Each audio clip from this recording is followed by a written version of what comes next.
I'm Lorraine Thomas. I'm the Recreation Program Manager for the Warm Springs Ranger District on the George Washington and Jefferson National Forest. We're standing on the Jackson River Gorge Trail, and this is the old section that's getting eroded by the river. You can see the river in the background. It's cutting out the trail. We've roped it off because of the safety hazard, and we've decided we needed a reroute. The SCA crew has been constructing a reroute because eventually this section of trail is going to be gone and we won't be able to use this trail anymore.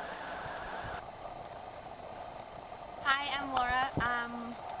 To start off the reroute of the Jackson River Trail, we had to get off of the old original roadbed that had been the trail and up onto our new trail by going up on top of this hill. So the first step was carving out a trail out of this hillside. If you can imagine, the hill was originally all dirt through here, and that meant that there was a lot of material that we had to remove. So we started out by taking out a lot of the small plant matter that had been growing on top of the hill and cutting down some trees and that sort of thing, and then just digging out a lot of dirt from the hillside so that we could put a trail in. And what happened was, because the hillside was so steep, we ended up using a rock retaining wall to maintain the dirt on the trail. So we dug in batter for dry stack rock wall and built that through along here, as you can see, and then widened our tread so that we would have 24 inches. And we put all of the dirt that we had dug out lower down on the hillside to help shore up the rock wall. And the result is this ramp up onto the trail.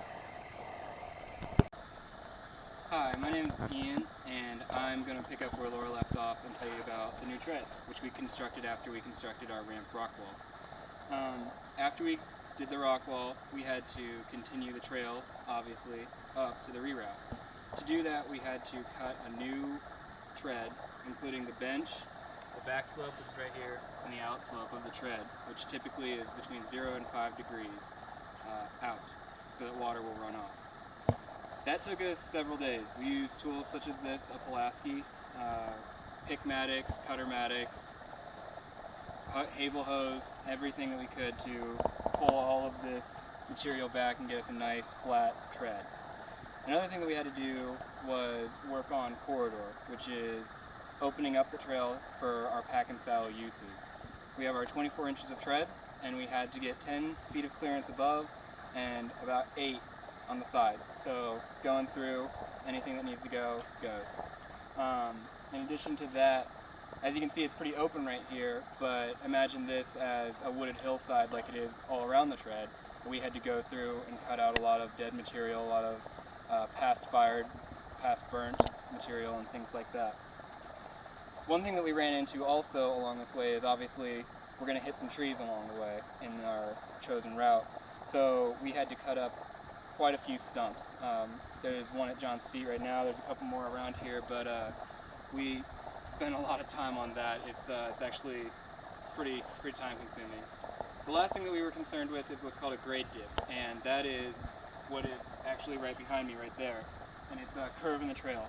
In addition to our 5 degrees out, which helps water run off, we have these so that the water can come down the trail, and then on the curve it'll shoot off the trail and not erode the trail. So we have many of these that we placed along this new section of trail to make the trail last and make sure that it was all good and water resistant.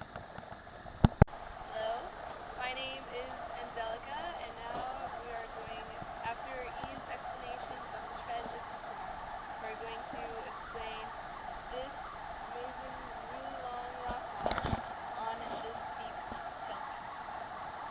So we needed to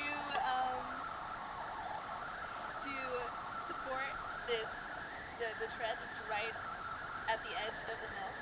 So that's why we needed to create this rock wall to hold in the soil from the trail. And all of these rocks, or most of them, came from right up this hill. It is a very steep hill, as you can tell. So if at any time we tried to use the hill to bring the rocks down, they pretty much kept going all the way down to the river. So we couldn't use the hill to our advantage. We had to slowly bring each and every rock down so we could use them. And before we placed any rocks, we had to create a stable foundation all along it so we could stand and put the rocks in place, and also so the rocks have a foundation that they can stay on in the future. So to do that, we just put a bunch of dirt and rocks and some shale to create a back slope behind the wall.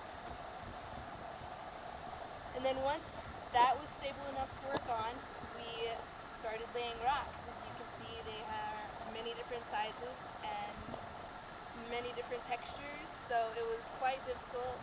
It took many days to create this long rock wall.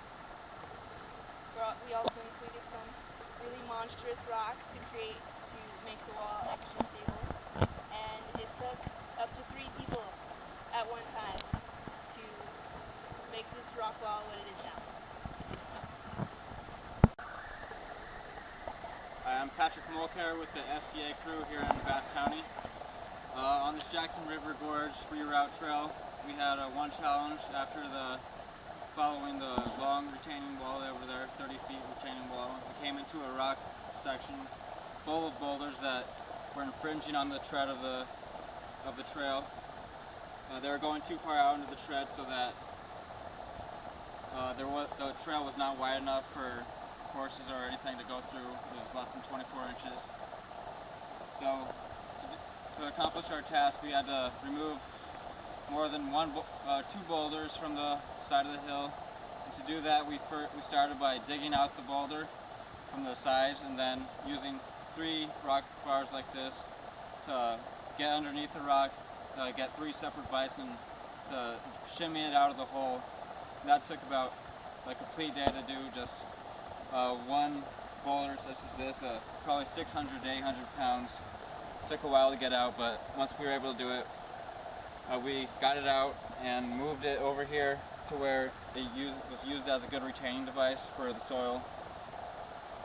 And after that was completed, we had another boulder infringing on the trail right here. And this one was just too big to dig out. It was surrounded by other boulders and we couldn't dig around it. So to accomplish this, we just took a sledgehammer and jacked off the side of it. You can see the edges where we hit the sides off of.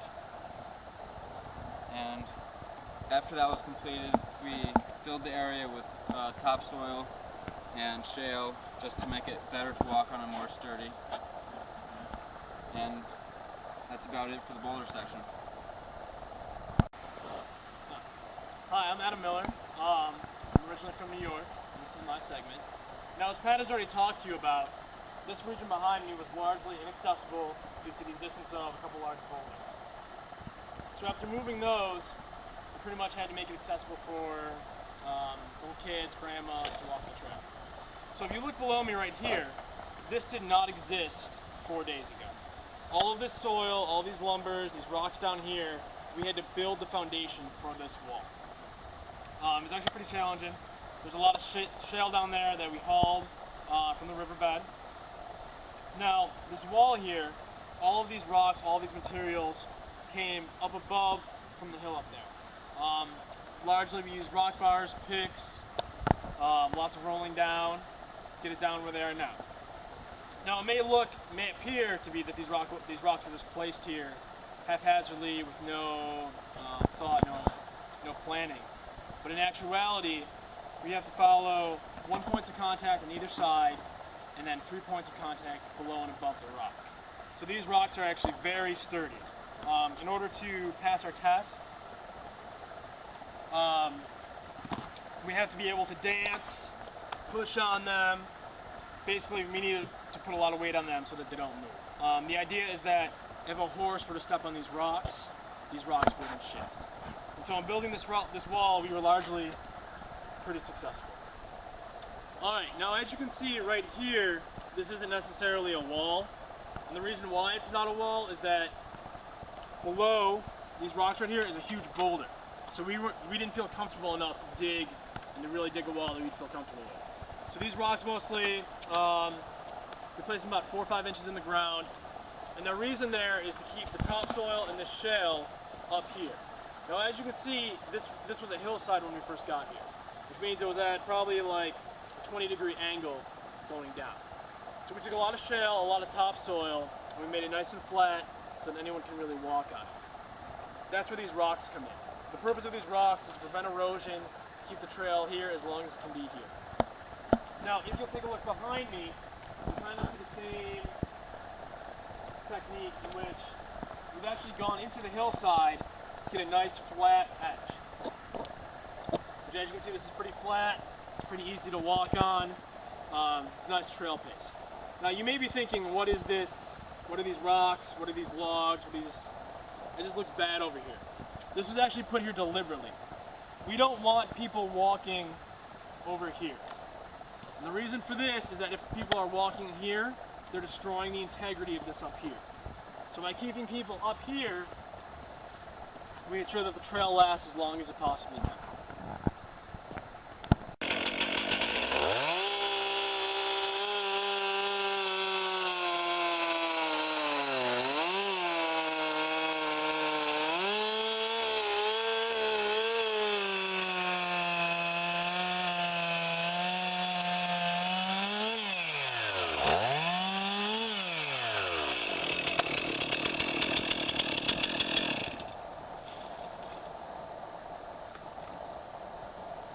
Hi, I'm John, and that was the Jackson River Gorge Trail Reroute Project. Hope you enjoyed.